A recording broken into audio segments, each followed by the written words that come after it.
Welcome to Citrin Cooperman's Corner Chats. I'm Peter Katz of West Fair Communications, publisher of the Westchester County and Fairfield County Business Journals, westfaironline.com, News at Noon, and other electronic newsletters to keep you fully informed. On this edition, we'll be talking taxes with Shakeel, Hussain, and Taryn Larkin of Citrin Cooperman. Now, good morning to Shakeel and good morning to Taryn. Good morning, Peter. How are you? Good, thank you. And Shakeel is a business advisory solutions partner with Citrin Cooperman with more than 15 years experience in accounting and taxation. His clients include owners of closely held businesses in diverse industries, including real estate, law firms, and architectural and design companies. And Taryn is a tax manager at Citrin Cooperman, and Taryn recently joined the firm after more than a decade specializing in tax matters at other major firms in Westchester and Connecticut. And let's jump right in because we are now in tax season. And let me ask to begin with, is there such a thing as a tax season, or is it something that businesses need to be concerned about year round? Shakeel, do you want to take that first? Sure, absolutely. There used to be a concept back when I started in the industry where we used to work a certain amount of hours. It was crushed through April and maybe sometime in August and September. But that concept has sort of gone away. And it's busy and it's issues and tax matters all year round. And work is sort of compressed depending on the client needs and when the clients are ready. Our business has sort of changed over the years, even though the deadlines are still there, but it's fairly accurate to say it's tax season all year round for us. And Taryn, is that your experience also with your clients? I think that's fairly accurate to say. It is definitely more compressed on the individual side throughout April, but we do have tax season throughout the year because things are always changing, and with extensions, there's always tax season. And Taryn, tell us a little bit about your practice. Is it primarily business? Is it personal? Or is there, by necessity, a combination where business and personal tax matters are just intertwined? So I do work with closely held businesses as well as individuals, and it is intertwined because when you do closely held businesses that are partnerships or S corps, they will flow through into the individuals, and you have to have the full picture in order to make the best decisions for your clients. And Shakeel, do you find that's the case also with your clients, or is there some separation? I absolutely 100% agree because you cannot work in isolation, especially when you're dealing with closely held businesses, whether they're structured as a partnership or whether they are structured as an S corporation. Because ultimately, there's decisions that you make at the business tier end up on your personal tax return, and it definitely has an impact there. So you do need an advisor who understands both your business needs, your personal needs, understands the laws and regulations at the business level, understand the laws and regulations at your personal level to give you really sound and complete advice. Advice in isolation at the business level and individual levels is no longer, in a lot of cases, may not be beneficial. Because they may be just individually driven, but so you need a collective advice. Now, over the years, Shakeel, have you seen many significant changes in the tax code? And is it difficult really to keep tabs on what is happening and what you need to do in order to ensure that there is full compliance? So it is our practice, it is our job, and we owe it to our clients to stay up to date on regulations and changes. Yes, over the years, there have been changes. There have been many changes, particularly starting in 2017 with the Tax Cuts and Jobs Acts. There were many changes that were unfortunately driven by the pandemic, the CARES Act, and certain other acts that were followed post the CARES Act. And also, then we have about 52 states, and then we have to deal with each individual state having their own changes and how they are going to either comply or decouple from those federal regulations. So there's a lot of changes, and it's our job. And like I said, we owe it to clients, and we stay up to date so that our clients don't have to, and we can offer the best advice and a complete advice to them. And Taryn, in your practice, do you find that the clients themselves are interested in what the tax code says, or is that something that they just trust to you and try to really ignore? Well, I think that varies from client to client. There are some clients that are very involved in understanding every line of their tax return and wanting to know about it. And there are other clients who just don't have the capacity for it, or just don't ask those questions. But it is important for clients to understand what their tax picture is, because it helps us understand more about them and give them the best benefit of our services and what we know, because we are the professionals, to help them save and make the best choices for them in the long run. Now, setting modesty aside, if that's possible, what are some of the benefits that you can bring to a business or an individual in your doing their tax preparation? So it starts with who is Citrin Cooperman. We are a national firm. We are a coast-to-coast firm. We have about approximately 2,000 professionals. We serve almost every industry that you can think of, from real estate to manufacturing to distribution. We have specialties in state and trust, international tax. We have a strong practice in for high net worth individuals and family offices. And that's what we bring to the table. We are a complete firm. And as businesses grow, their service lines grow, they diversify, or even sole practitioners who are very successful, oftentimes they would invest in real estate. So we bring all our expertise together under one roof, and we can service your every need as your accounting needs grow. And that's really, the fact that people, our clients and prospects, should keep in mind when thinking of Citrin Cooperman.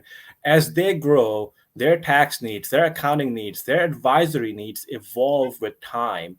And we as a complete firm are there, are able to help them in every step of the way. Now, without violating any confidentiality or ethical requirements, are there some anecdotes, some situations that you can tell us about where you actually have been able to save your clients a huge chunk of change on taxes? Taryn, you want to take that first? Sure.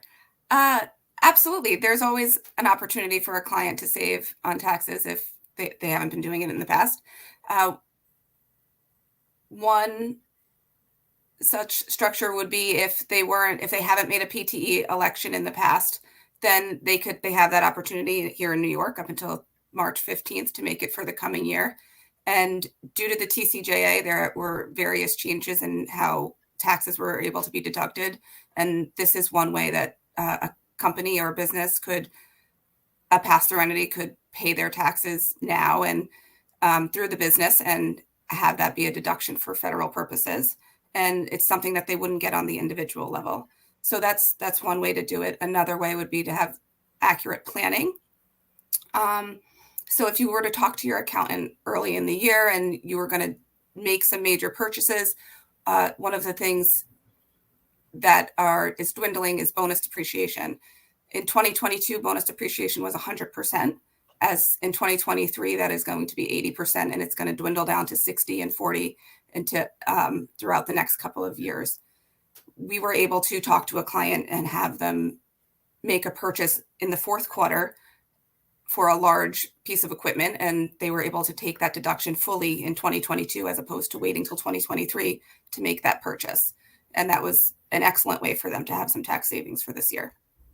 And Shakeel, are there any impacts on a client's bottom line that you can take credit for?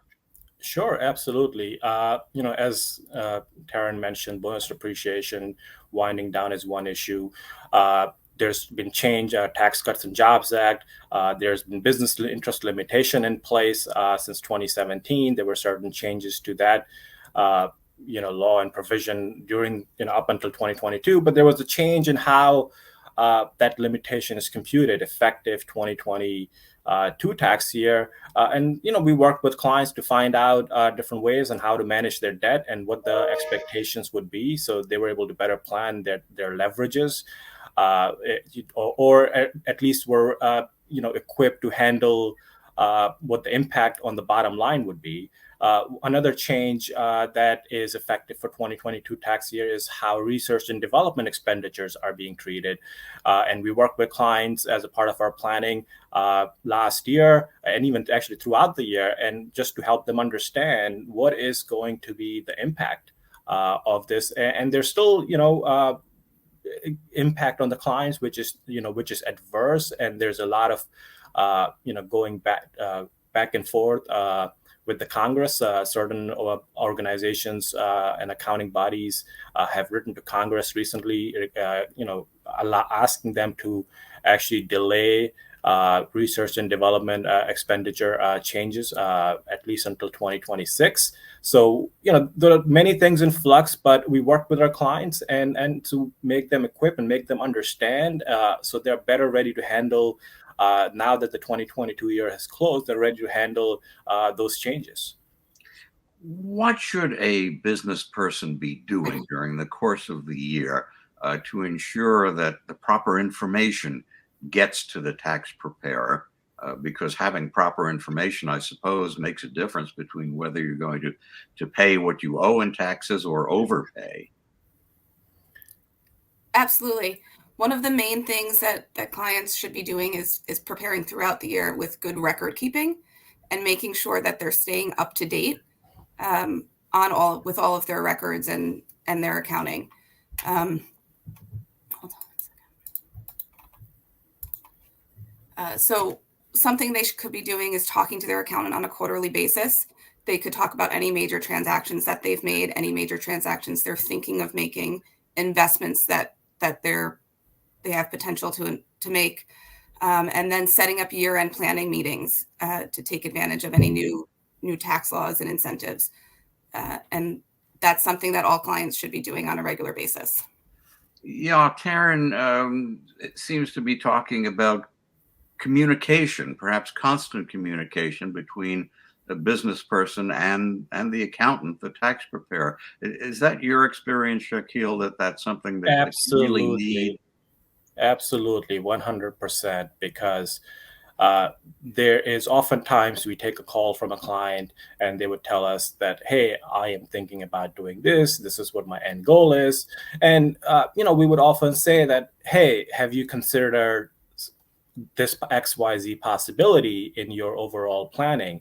Or maybe there's a better way of doing this transaction that could be more tax efficient for you and achieve the sale economic result that you're looking for. So absolutely, it is so important to talk to your advisor at Citrin Cooperman, give them a call prior to the transaction and just tell them, listen, this is what we're trying to do, and just get their feedback. And you'll often find that there is a better way of sometimes doing things, and then so it's probably worth the call during the year.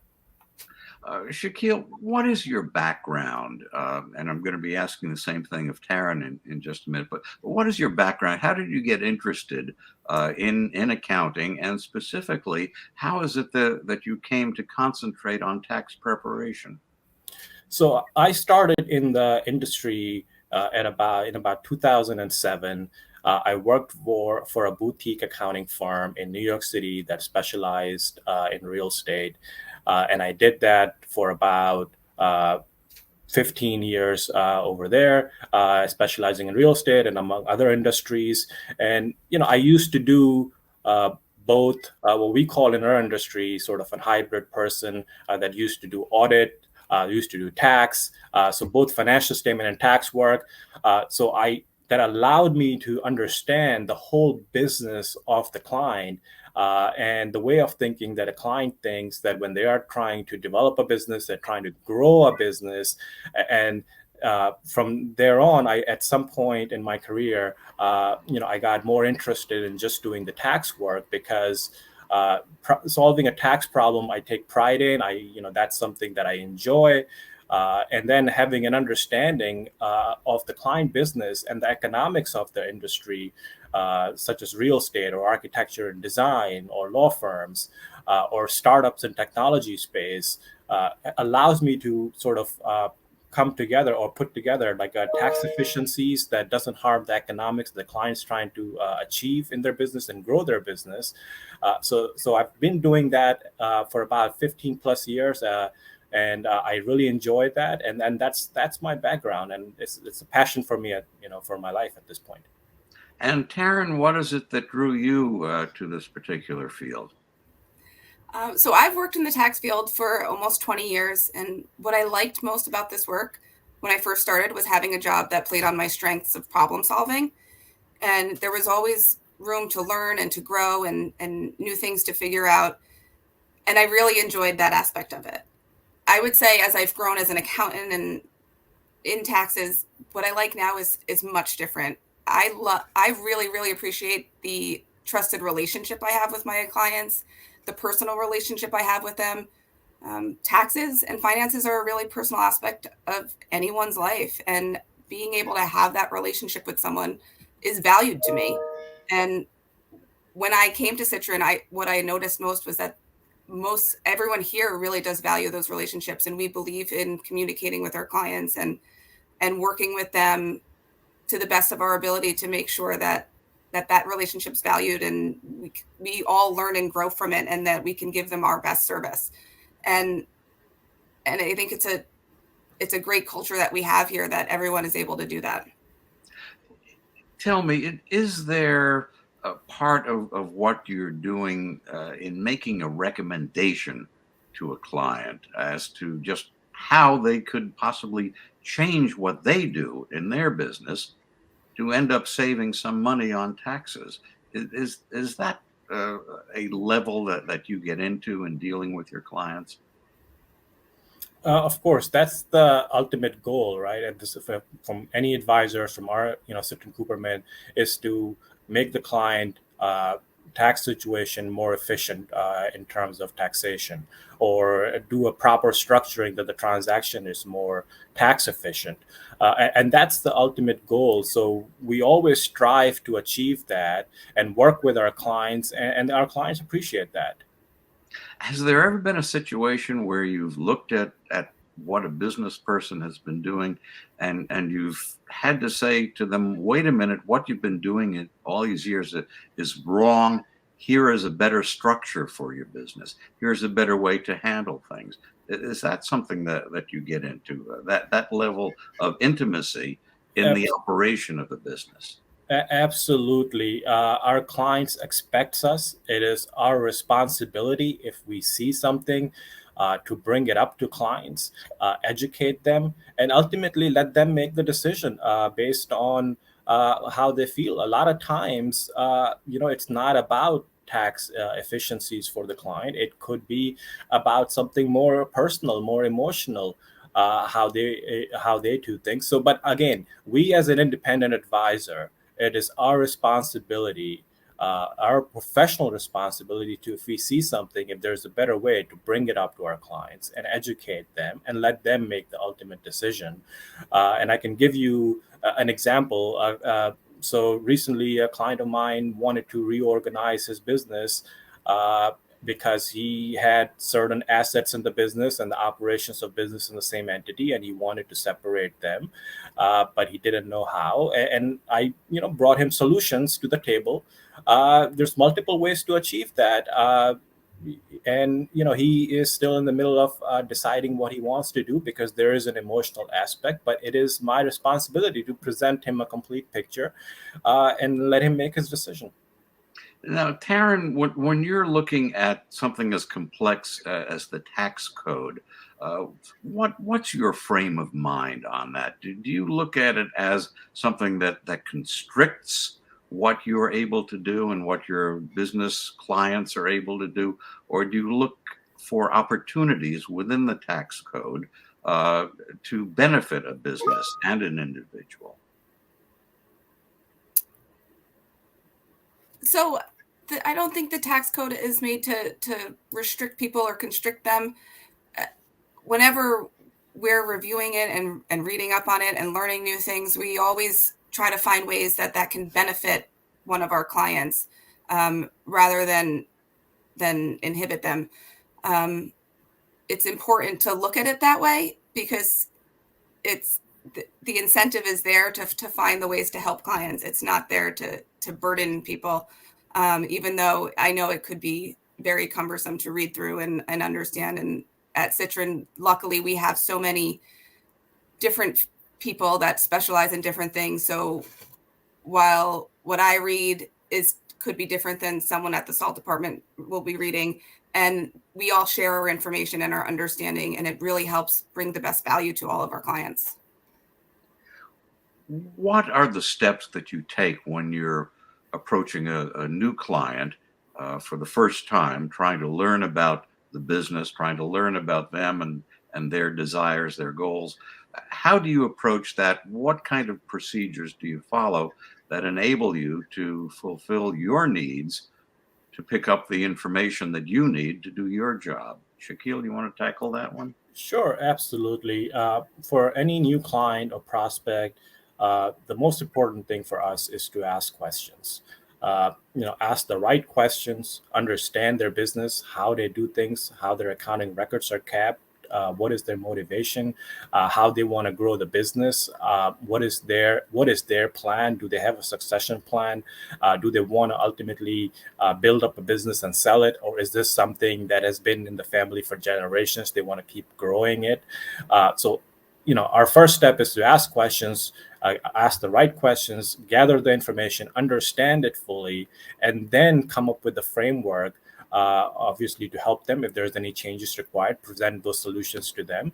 And then also, we are a very collaborative firm. So, and we train our people very well, and we have expertise at different levels. So we, assign people to the client, and then we make sure that our client is serviced properly. They get their deliverables in a timely manner, so they are compliant with the law and regulations, with the filing deadlines. But again, the first step is ask questions, understand as much as we can, and then to come up with a framework that fits their needs, to service their needs, and how they want it to be serviced. And Taryn, does that pretty much describe your approach with new clients also? Absolutely. Whenever a new client comes on, it's always important to ask many questions and to get a really good understanding of what their tax portfolio consists of. I also believe in looking at prior year returns, at least 2 of them, and comparing them year to year, understanding how this client has been growing, what sort of investments they have, if they're involved in pass-through entities, how their earnings are, trusts, what we will be looking at in terms of tax incentives and savings, just to get a really full picture of their financial life. Over the years, we've seen a shift on the part of the IRS to electronic filing. How do you handle that, and how important is having technology to the accounting business these days? It is highly critical, because we as a country are no longer a country that can work on everybody sending their personal and business tax returns in paper to the Treasury or to the service. So we have to go the electronic route. Electronic filing is just one way the states and the federal agencies are handling that. But we use technology in our business because we want to be as efficient with our work. Obviously, we have tools that allow us to be more efficient, that are customized for our industry, that allows us to electronically file the return.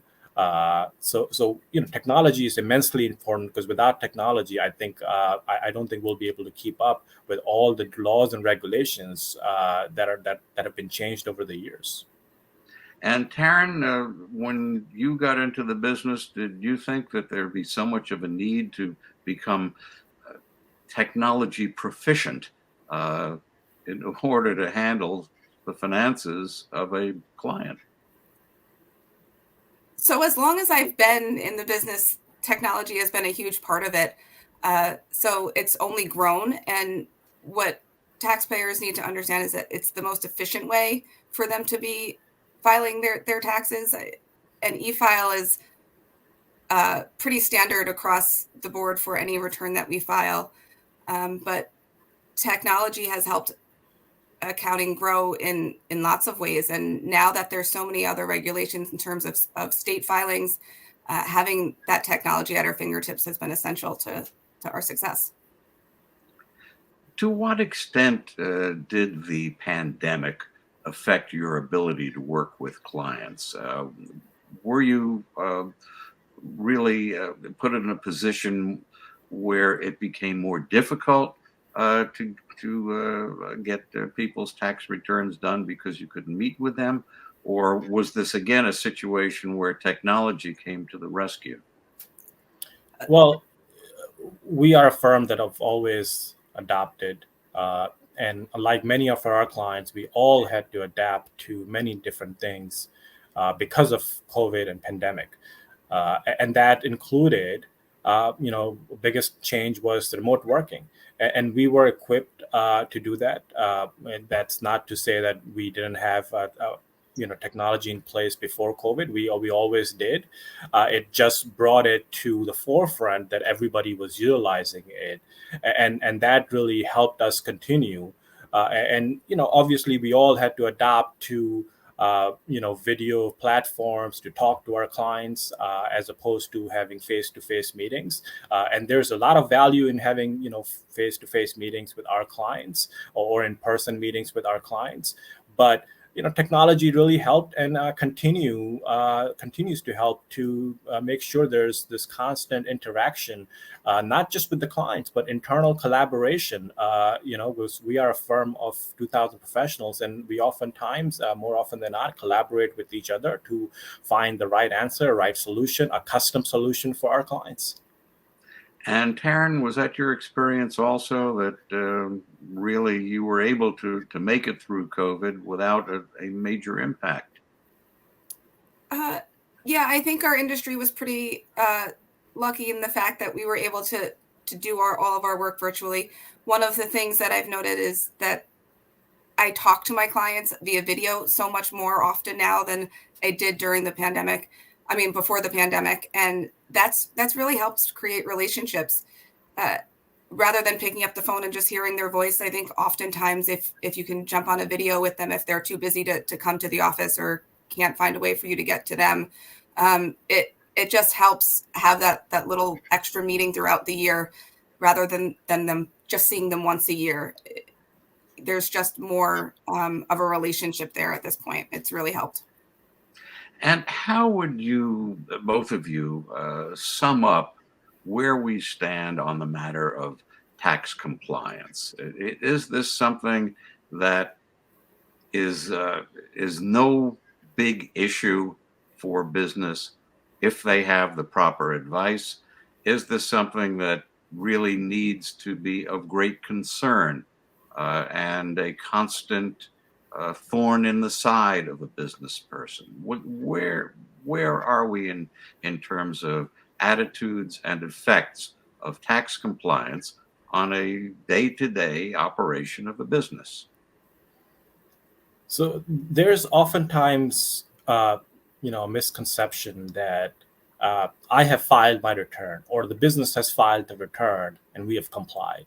That's just one requirement of compliance, right? Obviously, you have to file the right return. You have to present things correctly in the return. You have to have the right advice and the right professional to give you that advice that helps you. So if you're ever getting audited or there is examination of the return, there are no changes to that return. And that all comes with the right advice. So compliance is not just filing a return. Compliance is compliance with how you present things also in the return. You have the right advice to structure a transaction that is within the framework of the existing laws that are in place. So yes, I mean, there's a lot involved in there when it comes to the word compliance.